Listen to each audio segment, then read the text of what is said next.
Welcome to our webinar on mental health in the headlines, a media insider panel for healthcare communicators. I'm Shannon Murphy, EVP and Healthcare Practice Lead at V2 Communications, an integrated communications firm. So with tomorrow shockingly turning into May, which is also Mental Health Awareness Month, we want to facilitate a timely discussion on the intersection of journalism, mental health storytelling, and healthcare communications.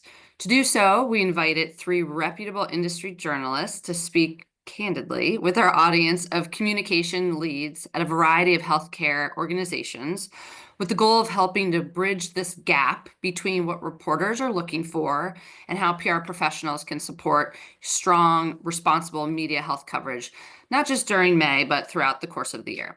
So as such, we're thrilled to be joined today by senior health and wellness reporter Alexa McHale with Fortune, executive editor Jessica Hagan with Moby Health News, and reporter Chris Larson with Behavioral Health Business.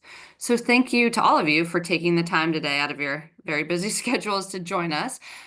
We do have a lot of folks joining us on the line as well who partner or work directly with emerging and established healthcare brands and are looking forward to, ultimately learning a bit on how to build better partnerships with journalists such as yourself who cover mental health, behavioral health, etc. So let's kick things off and begin with talking about some trends. Alexa, maybe we could start with you and what we'd love to hear a bit from your perspective, specifically working with Fortune on what trends or market shifts are resonating and impacting your reporting. Yeah, absolutely. Well, thanks for having me, Shannon. Sure. I would say in the health and wellness space, there's a lot going on and there's a lot of noise in this space. So I think figuring out what to cover is already sort of a hard feat. I think right now what we're seeing, especially with our audience, they tend to be, executives, leaders at work, people trying to climb the ranks. So I think we're seeing a lot of burnout and stress. So I think, we're trying to also gear our coverage towards workplace wellness. How do people really feel good, succeed at work, manage burnout, manage stress, take care of their mental health? I also think a really big, you could say trend, but also just general demographic shift we're seeing is the growing aging population. And so, we're seeing that soon the number of adults 65 and older will outnumber those 18 and younger for the first time in history. Um, so I think we're really thinking about ways to support the older adult population, especially in the workforce. Retirement is not a one and done at 65 anymore. So it really is also about thinking, how do we support older adults, and how do we kind of support people throughout their work life journey now that we're seeing five generations in the workforce. Thank you. Chris, we'd love to hear your insights as well. Yeah, so big picture trends that we're looking at behavioral health business are a little bit different because we write for nearly exclusively an executive audience that operates in or is interested in the behavioral health space. So while we do take a big picture view of the behavioral health industry, we also filter that through what we think busy executives need to know to better run their companies. And one of the biggest things that we constantly write about and, is a perennial issue is the workforce. There have been incredible disruptions over the last 5 years since COVID. And then the big question that everybody is grappling right now is what the next 5 years are going to look like within the various frameworks of behavioral health. How does the autism therapy industry answer this question? What about addiction treatment? What about the psychiatric hospital world? What about outpatient mental health? Unfortunately, the answer is completely different for all of those, but we have to try to figure out as best we can as journalists, writing in the moment, but trying to prepare people for the future, what that all looks like. So any kind of news or developments around the workforce are always interesting and relevant. Another big one is investment in the behavioral health industry. Overall, healthcare has always been a favorite of private investors. COVID turned that knob all the way up to 11, especially in the digital health space. I'm sure Jessica can talk a lot about that, about how we saw this absolute tsunami of investment into the digital health world. Now we're living in a world that's oversaturated and very, very clearly overfunded. But now that we're 3 years out of the peak, because there was some spillover effect, we need to figure out exactly what's going to come out come out of that industry, which businesses are going to survive, which aren't, which are going to consolidate, which ideas, concepts, and offerings are actually going to be valuable, which ones are just bluff and float along on their P&L after they got that big check. So there's a lot to talk about, but a lot of what it kind of boils down to in a singular essence is the tension between what's happening now and what that might indicate for the future. What might that indicate for the future I mean, in the your you know, the long and the short of it is that, yesterday was a great time to be investing in the behavioral health industry, but today is still is a great time to do that. Um, Also, when it comes to at least taking on the two things that I brought up, the workforce, if you have a concept on how to answer or address one of these questions and it actually works, you can replicate it, you probably hold a secret key to success.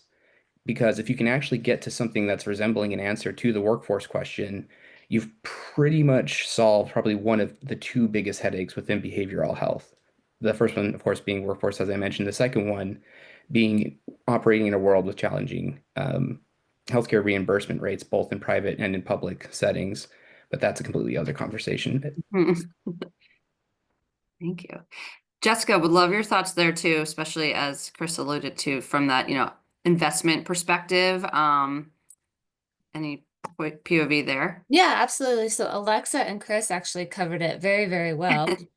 We at Moby Health News, we focus a lot on healthcare technology, and we do focus on, okay, how is remote patient monitoring going to affect baby boomers as they get older, and how is it going to affect the healthcare system that's going to essentially be overwhelmed as all of these, baby boomers do get older. There's not nearly enough, nursing home facilities for the amount of people that are aging. And so there's a lot of investors that are looking into that space. And there's a lot of investment actually in the younger generation as well, for teens and for college students.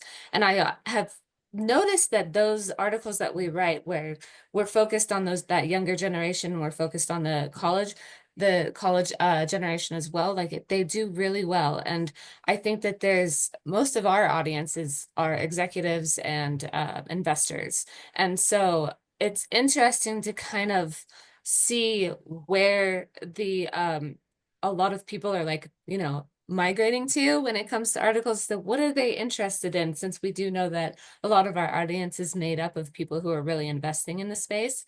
And then, since we focus on healthcare technology, there's kind of this fantastic consumer aspect to it too, So a lot of people are able to see what's popular within the space, what people are actually buying, what consumers are interested in, and then that does inform our investors, I think, to see what they want to kind of further their investments in. So I definitely agree with, the amount of digital health technology that is coming out, as Chris said, to help the workforce is fascinating.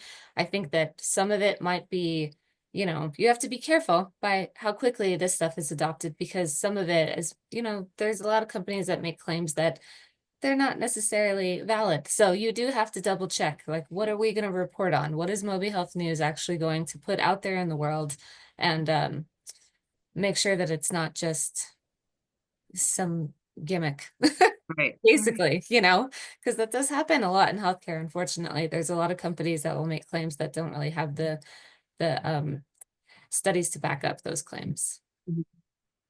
So for the healthcare communicators on listening in today, if they represent one of these companies that is at the forefront of addressing the workforce challenges or the silver tsunami that's to come, what are some assets that you three individuals at your publications are looking for to ensure that potential story opportunity is there? Yeah, I can jump in. I think when it comes to the story opportunity, given that there's a lot of noise in the space, we might be hearing a lot of the same things, getting pitched a lot of the same things again and again. I guess when it comes to aging, for example, right? We know sort of the cornerstones of healthy aging if we're writing more of a service journalism, tips and tricks story. We know about exercise and stress and loneliness and eating well. And so all of that is true and valid and important to state. But I think it's like, what are we missing? What is a new survey coming out? What is a new study? What is a different way we can look at this? Not to add unnecessary noise to the space, but just to kind of highlight something that, isn't the same thing we keep hearing. So I think obviously like consumer surveys, generational differences, trends, what people are looking for. I think one example is like a great survey that had come out that sort of talked about the way in which people are like perceiving their own aging. Are they looking forward to it? Are they not? What are they scared of? What are they excited about? Almost trying to get like sort of perspective on that. So I think that's been interesting. I guess I also think, authors in this space again, different experts just to lend opinion maybe on a general more breaking news story. Like experts are always great, Mhm. at short notice as well. But I would say, given that there is so much, especially when we think about like wellness and aging, and like, you'll go on TikTok and you'll see a million hacks to optimize your health and a longevity expert, and we don't even know how to define that. So I think people that can help sort of debunk that and really give a scientific lens on some of what we're seeing is helpful. So I would say both like adding something new that we don't see, sharing new data, sharing new surveys, but also really having an expert-backed scientific lens on like some of the things that people are struggling with misinformation about. Yeah, I would actually second that. I think that it's really, really beneficial whenever I get an email and it's like, oh, this is a different perspective and it's from somebody who has a credible background, And I think that's really, really valuable. And I do also second that those consumer surveys and those different surveys that are done through academia, and those are very valuable. You can really get a lot out of that information as long as it's like a large cohort. And I think that when people kind of pitch ideas and pitch different experts, I love looking at those emails because I'm curious. Like, what are people actually pitching as an expert? You know, like what is this PR person? What does this PR person see as an expert? And then you kind of get to know different. I mean, I'm a fan of PR people. I think journalists need PR people just like PR people need journalists. Mhm. So I like to get to know how different PR people work. And it's kind of the same, that back and forth. Like they're trying to understand what I want, and I'm trying to understand what their thought process is. So yeah, absolutely. Chris, do you want to add anything? One of the things that I'll share, kind of riffing off what Jessica and Alexa shared, when it comes to trying to bring forth new perspectives or new understandings of ideas, especially through research, surveys, and things like of the like, it really helps if it is either of itself executed through those lenses exclusively and not like as a marketing or PR stunt. I can't tell you how many study surveys I get every day that boil down essentially to our service kicks ass and it's the best that you'll ever see. Write about it right now. We can prove it. We have a survey. We have a study. That's great, but not every single company can be the best ever at everything that they do. So when we're looking at stuff like that, we're trying to see what other uh, you know external third parties might be involved that bring some gravitas or some seriousness to that work. Partnerships with universities, publishing in reputable journals, the involvement of bona fide experts outside of the confines of a company really make that kind of work really uh, really much more compelling. And at least when it comes to actual like engagement on any topic, whether it's like a like reaction to a breaking news, which we would do a lot of like second day reporting on big stuff that happens. Timeliness and access are like apps are number one. At least when it comes to discrete public relations and like announcement stories, I can't tell you how many times I've wanted to engage with the newsmaker in a news release just to find that they're going to be on a plane during the time which that is going to be an irrelevant part of the news cycle. So a little practical tactical advice, if you're going to have a newsmaker, make sure they're actually available to engage with journalists after you put their name and their commentary out there. Because as journalists we think about the world pretty differently than the rest of our communications peers, and we're going to have questions. And if the person that can answer those questions is flying to Dubai, that does nothing to help me. And even if that is like something that is known beforehand, plan around it. Make sure there's another expert, another executive at the company that's able to answer those kind of questions. Very valid point. I also had a quick question too, Jessica. You were mentioning, good sized cohorts as part of the survey. What does that look like to you? Is that a Well, couple? I do want to clarify that we don't, at Moby Health News, we don't cover any like company sponsored Mhm, studies. So mhm, we'll do, if there's a study that's done by a university, or if it's done by like JD Power, or like a larger kind of company like that, we'll cover something like that, but we don't, or Deloitte, but we don't cover studies that are done by companies or sponsored by companies. mhm, But a larger cohort, to answer your question, I would say that would be in the thousands. Because like if you're going to do a study, you need to have a large amount of people that are participating in the study for it to actually be valid. And like mhm, I co-host just as a hobby, I co-host a podcast with a longtime researcher at Stanford University about medical extended reality and psychiatric care.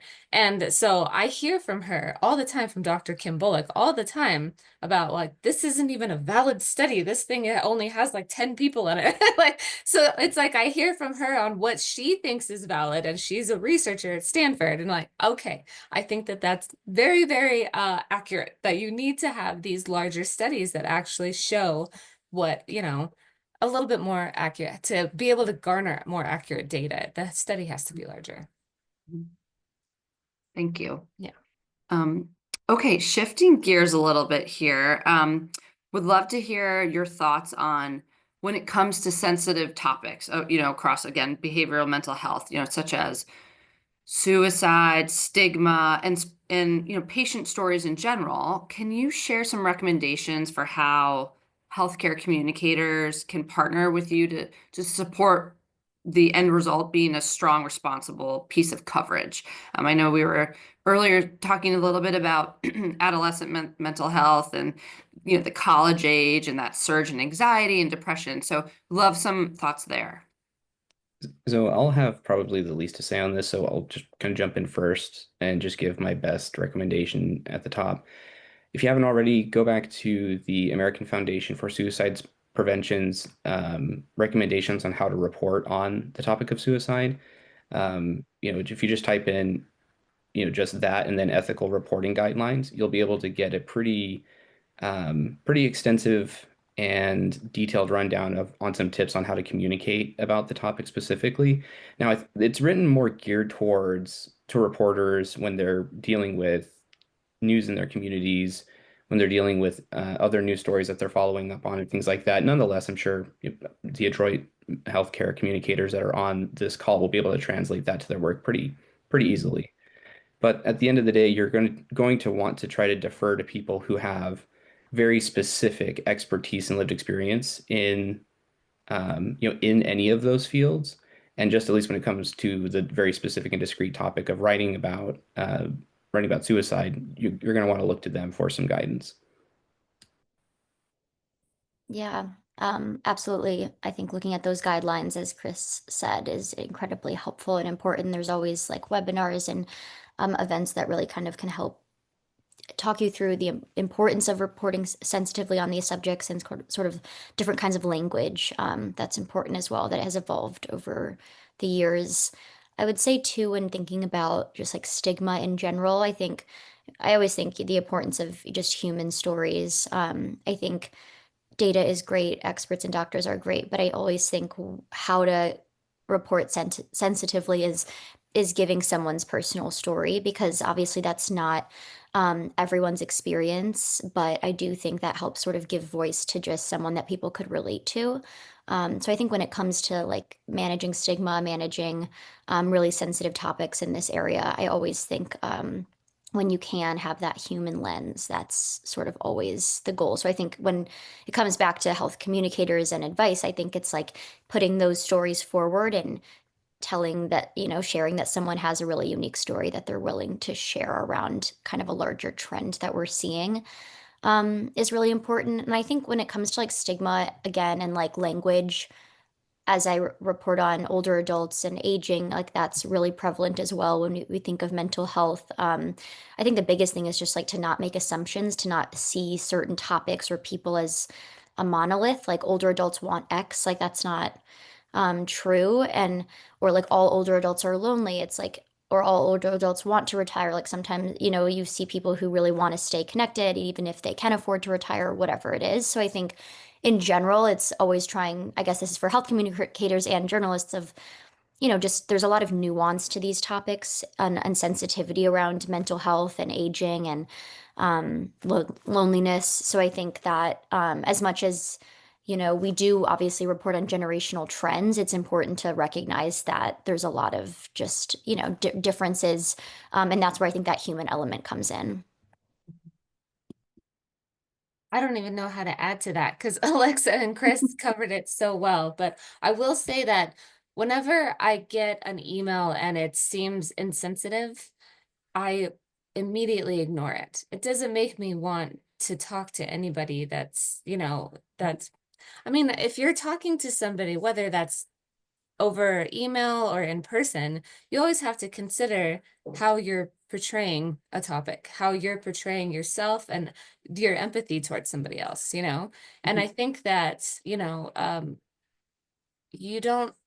behavioral health and mental health it's a subject everybody grapples with. I mean, everybody has something in life that they're dealing with, you know? So I would say that when you are trying to relay information about a sensitive topic, just make sure that you're relaying it in a way that you would want it to be relayed to you. Mhm. Makes sense. So I guess, a follow-up question there is how how would you recommend that us communicators utilizing May as this timely news hook, right? Which, but again, we all know it's a year-round 365 days conversation and an interesting one at that. How can Mental Health Awareness Month be used well versus performatively? Right. And I think leaning into some of the commentary the three of you have shared around, ensuring there's empathy, there's a patient perspective, there's experts, but are there any other suggestions you would make? Yeah, I mean, I think for me, and I think we would all agree, and I think talked about this on our prep call, is that, reporting on mental health isn't because it's Mental Health Awareness Month or because it's World Mental Health Day, and then you're done. This is something that we all think about year round. So obviously, it's really important that there is a month and is a day dedicated to this topic and work. But I think the biggest kind of thing about getting around just report like almost kind of performatively reporting on it is only doing it as it's focused to that day. So I think the biggest thing is it's great that there's more awareness, but it's also recognizing that this is something that is really important year round and following, the trends, the personal stories, the data, and really trying to bring, yeah, I think just like some nuance around it. I also think something else I've heard, which kind of might not really be in relation to your question, but I think there's a lot of negative and hard, sad truths about what we're seeing in the world right now around mental health and just the high prevalence of mental health issues. Um, and I think as much as that's true and we need to share that, I also think it's like I find it as my job to also kind of share like what's the next step and how do we kind of get to a place of optimism. And there are really great programs, people, again, personal stories that are like looking ahead and trying to move the needle a bit.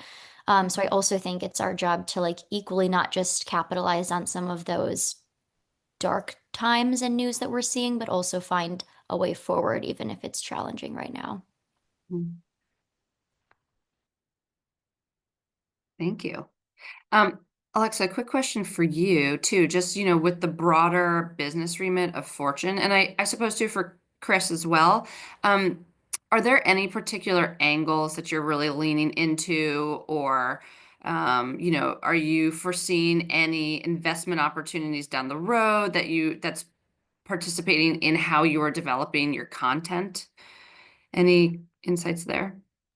Yeah, for clarity as well, I'm on our Fortune Well team, so we're a pretty Mhm. small health and wellness team within the larger Fortune organizations. So I'm not on our news desk, as in like I'm not reporting on kind of uh, breaking business coverage every day. And our premise is a lot more around like you're not going to do well at work unless you feel good personally. And so it's like that health and wellness approach.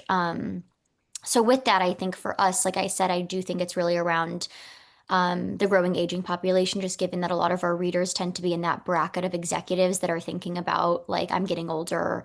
What does that mean? I've succeeded at business. How do I now optimize my health? So I think that's something we're seeing.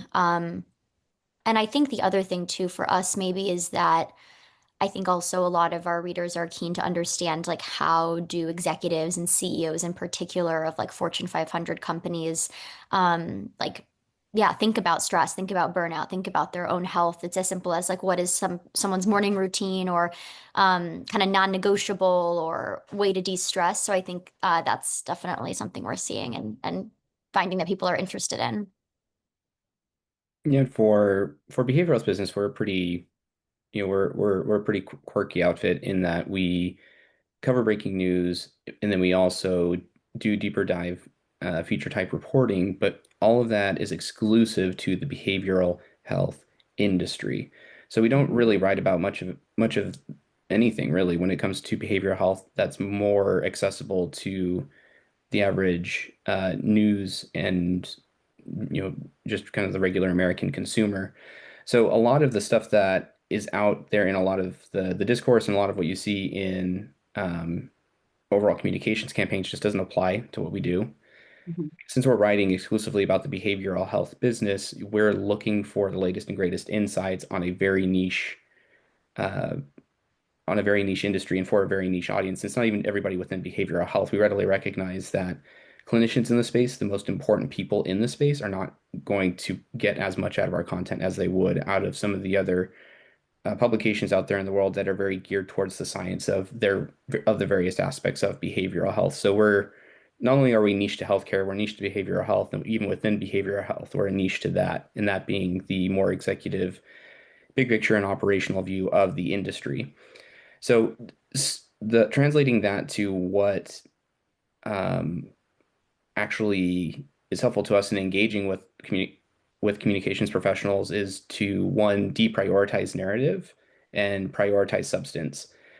The biggest thing that we're looking for is hard news. Like that's what we need. That's what we're looking for. That's what people want to get out of their engagement with behavioral health business. And if there is going to be a more narrative driven pitch that we're getting, there still has to be meaningful substance behind it. A recontextualization of a perennial issue like the workforce, like investment trends, like payer relations, things like that. Or there needs to be a very clear pattern of a new trend, something that is been heretofore like poorly understood or not really understood at all in the first place. So for behavioral health business, like frankly, you really got to do your homework. I know it's an old axiom of PR is to do your research before you pitch, and that's you really got to do that with behavioral health if you're even going to get me to open your email. Thank you. Um, okay, wanted to shift gears a little bit here. Just actually, Chris mentioning how to get you to open an email. We wanted to spend a few minutes talking about how best to work with you all individually. So perhaps, Chris, we can start with you. How do you prefer to be pitched? Is it Email. email? Go ahead. Yeah, it's hard email. Hard email. If we are like friends or professional associates, like Mhm. outside of like the one-to-one occasional pitch relationship, you can mention it in like a message to me on LinkedIn. But it's gonna get lost in the shuffle. So you gotta email me everything. If we don't know each other and you cold pitch me on LinkedIn, you're probably gonna get blocked. Mhm. I just like I try to delineate as much as possible and try to keep compartmentalize my digital communication flows. So the email, this is very clearly for work. This is where pitches and follow-ups on my questions come from. LinkedIn is more about engaging people one to one on discrete, not so much more personal, but like um more particular like networking matters. So like if I have a question like about an issue or if someone like has a question for me, like we'll chat on like LinkedIn, but and that's a much more casual an informal setting where, if you're bringing work into the more relaxed part of my digital life, I'm going to try to going to try to purge it and almost have something, like an inflammatory response to it. Yeah.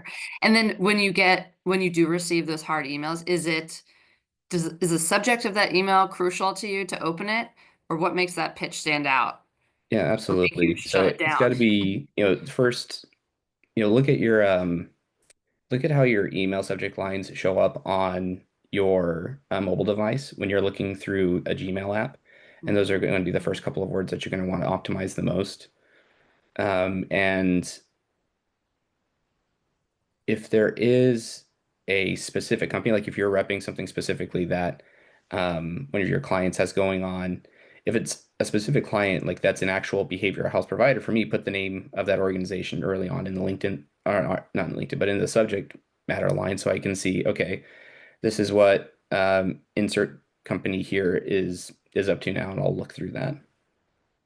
Great, But if thank it's you. just like if it's some nebulous, vaguely associated behavioral health topic in the first lead words, you will have lost my attention. And even if you do include like, you know, your company health at the very end of it, you'll probably will have missed me because like no joke, I get probably about 200 or 300 emails a day. And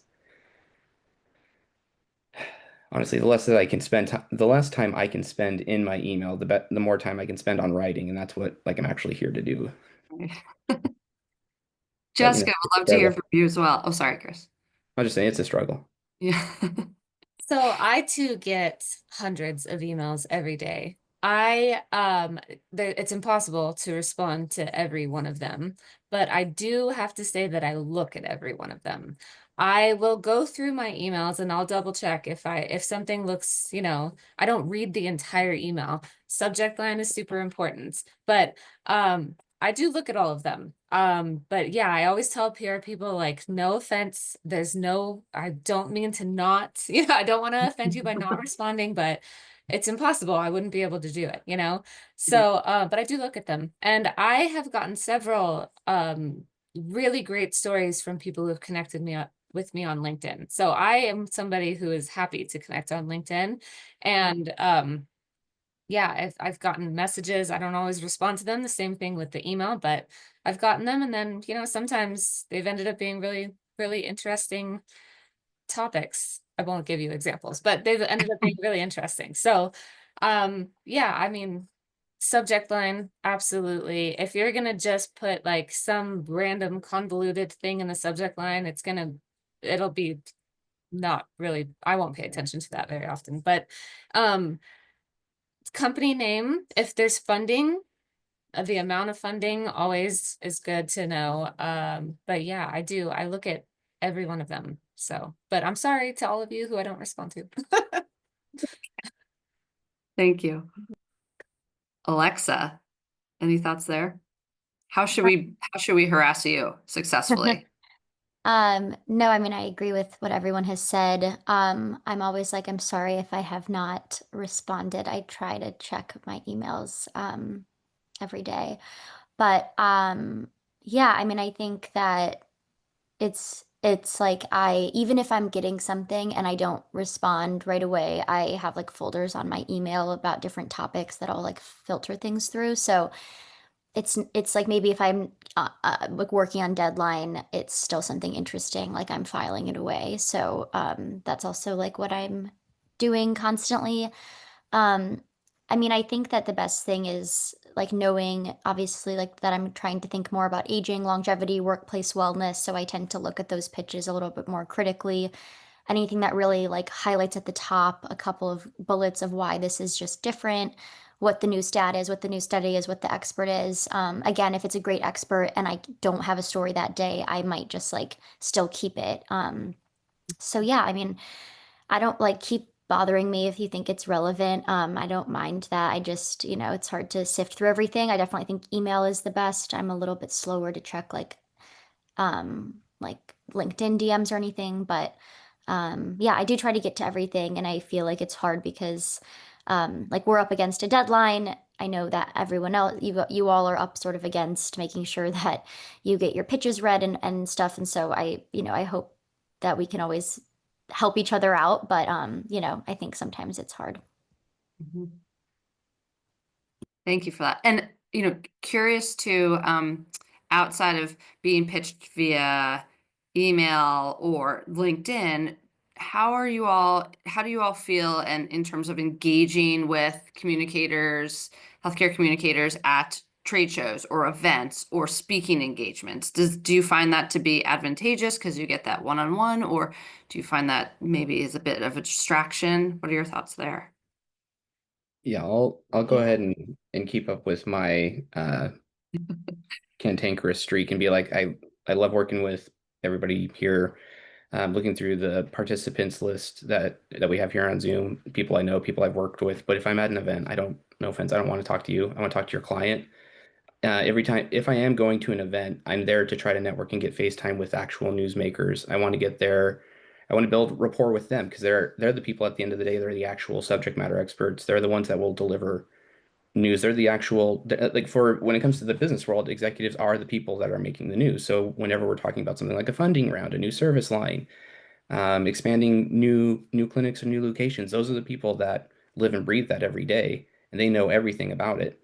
And if I can get access to them, an interview at an event, if I can just chit chat with them, network with them, get an idea, even if it's, air quotes off the record, what they have going for the next year or so, that means the world to me.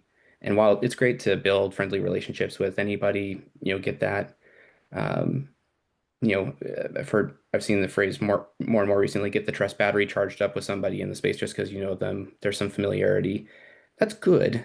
But if we're looking at things in through the lens of what's good, what's better, and what's best for me is to get direct one-on-one FaceTime, shaking hands, chit-chatting, swapping jokes with a person that's actually a newsmaker.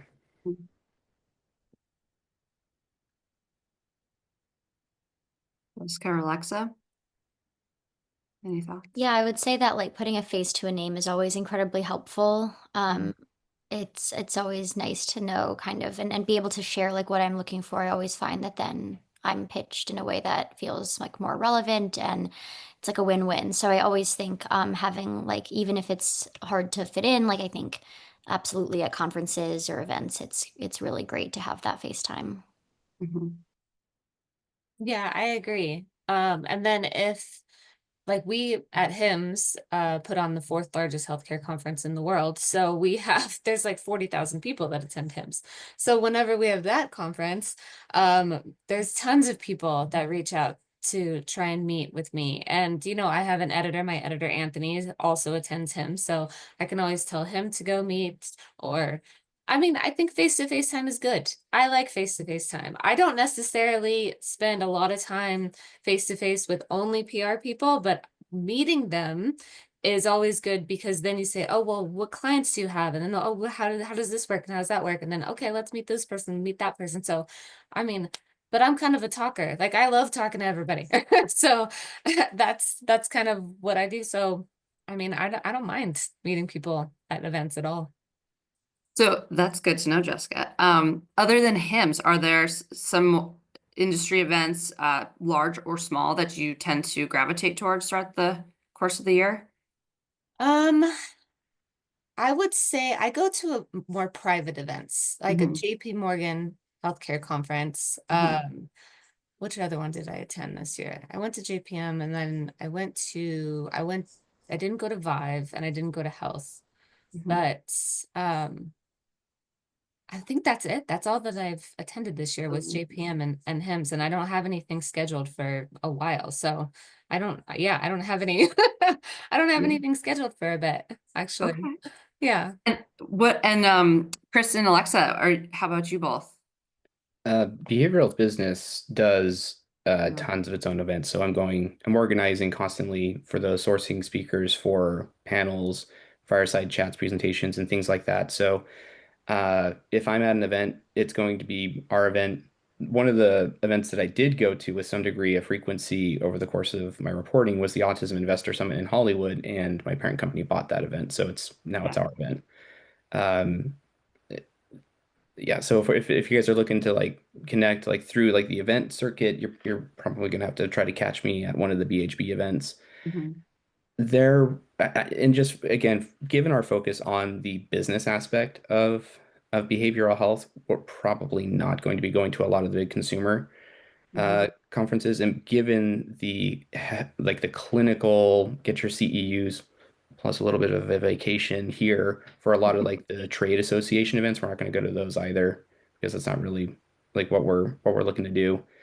And you know, we have to have a really good reason to go to any other event. But if you want to connect with like with an event or about an event that BHB's got going on, we got plenty to talk about there.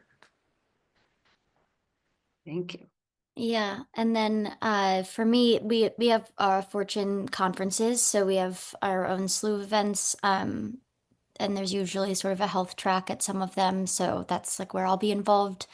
Um, Also a lot around like the workplace and AI, which is a little bit out of my wheelhouse, but we have a lot of reporters covering those. And yeah, I think this year I ended up going to a lot of events. I definitely think like health conference is big.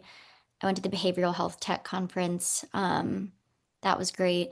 So I think, yeah, it changes, I think, but yeah, some of them are a little bit more niche and some are broad. I think given like that my scope is a little bit more broad, I tend to gravitate towards like wider health conferences, not just behavioral health. But yeah, I'm not sure what's exactly on the horizon this year, but we'll see. Thank you. And one final question too, just in terms of how those on the line can engage most effectively with you all, and whether it's in person or via pitch. Outside of, we talked about data and surveys, and then, those newsmakers, the execs within the company setting. Are there other third-party experts that would really push someone's pitch over the finish line? Would it be, an analyst? Would it be an advocacy group? And I gather that will depend upon the focus of the pitch, but would love your thoughts on that. For so within the narrow confines of like pitching on behalf of a specific client, there really isn't another like third party that'll be involved that would really put a pitch over the edge unless it is something like funding, like a big investment round, and that third party is, the venture capital or private equity firm that's backing the round. Hmm. That's like that would be really helpful. But if it's something as substantive as, a company raising $25 million, the number one person I want to talk to is the executive that can represent the company that's getting the investment. Insight commentary from the investor, fantastic to have, excellent, excellent context. But again, like if like I mentioned before, if they're on a plane, to Jamaica after, securing that deal that they've been working on for however long, like I don't necessarily need to like talk to them. Including their voice in the story is really important. Um, so if pitches for behavioral health aren't going to be pushed over the line by the involvement of third parties, the shift of a pitch to more of a topic, trend, issue that is clearly and objectively not self-promotion of the company itself, but an area of expertise of the company, getting the involvement of things like universities, of other like large reputable consulting organizations like RTI, Deloitte, Boston Consulting Group, things like that, that can talk about the issue and not the company through a self-promotional lens is really helpful. So the best pitch, like one of the best, most effective pitches that I've ever gotten was from a healthcare law firm about a discrete trend that they were noticing amongst their behavioral health clients and they started calling it payer ghosting, as opposed to like a spurious denial of a claim. Health plans within their client, the health plans that were working with their clients were just holding claims, doing literally nothing. And if you literally do nothing, there's no course of action within a contract because a lot of health payer contracts are contingent upon denials or recoupments, and all of those have pathways to address complaints. So what ended up happening was this law firm pitched me the story. I got really excited about it because it like hit every checkbox that we're looking for. They connected me with one of their clients who was they wanted to do on background, which was fine, but I was able to connect with other behavioral health operators that had recognized something in the space that weren't tied to that health plan.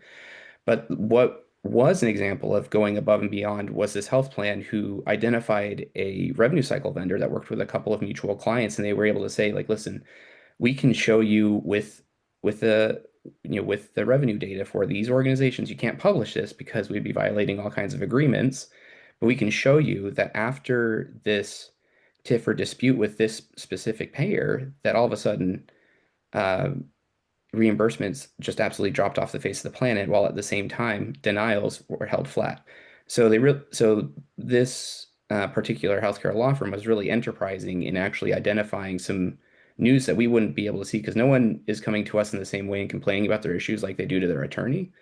And luckily that healthcare attorney recognized, hey, this is a big deal that's impacting a lot of people. This has some incredible substance, but also an incredible narrative about the tough dynamic between health plans and behavioral health providers. Behavioral health providers being the proverbial redheaded stepchild of the healthcare industry. All apologies to the redheaded stepchildren on the call.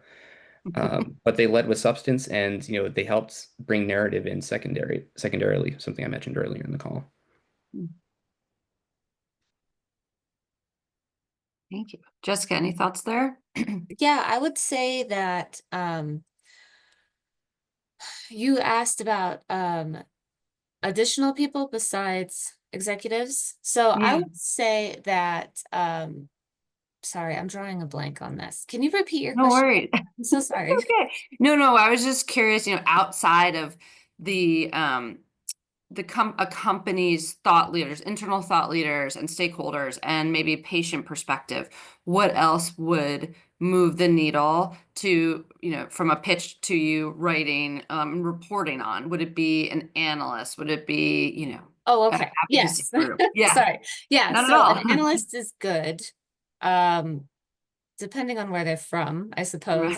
Right. But I've interviewed when a lot of this stuff was happening within government within the last couple of months, right? I interviewed a couple lawyers, like Chris was saying, and they give a unique perspective on, regulation and pushing things, especially with like FDA regulation, pushing things through for approvals and clearance mostly because they're devices. But I would say that, yeah, like attorneys are always kind of interesting to me to speak with because they do have this very different perspective. And then um, I would say academia. Anybody like there's a lot of experts within academia, and I think that those are always kind of interesting. I don't always take them up, but they're interesting to get to get those pitches to see Yeah. what kind of viewpoint they have on different topics. Yeah. Alexa, anything? Go ahead. Yeah, I agree. I think getting it over the curve for a story, anytime it's an exclusive or a scoop, or you feel like that's not being given to anyone else, that's obviously something we look at more closely. If there's a book coming out, I always think like authors and even Q&As with, an author that might be in the space is helpful. Um, yeah, I guess it's true. Analysts or lawyers are great depending on the context of the story. I think if it's one of these things that something happened in the world and you immediately have a great analyst, like that could pull it over, but it just like depends on the context of what we're reporting on that day. But I do think for me, beyond like data, and like scientific experts, it's really like authors, exclusives, and again, I know you mentioned this, but like business executives. So I think that's something we think about. Great.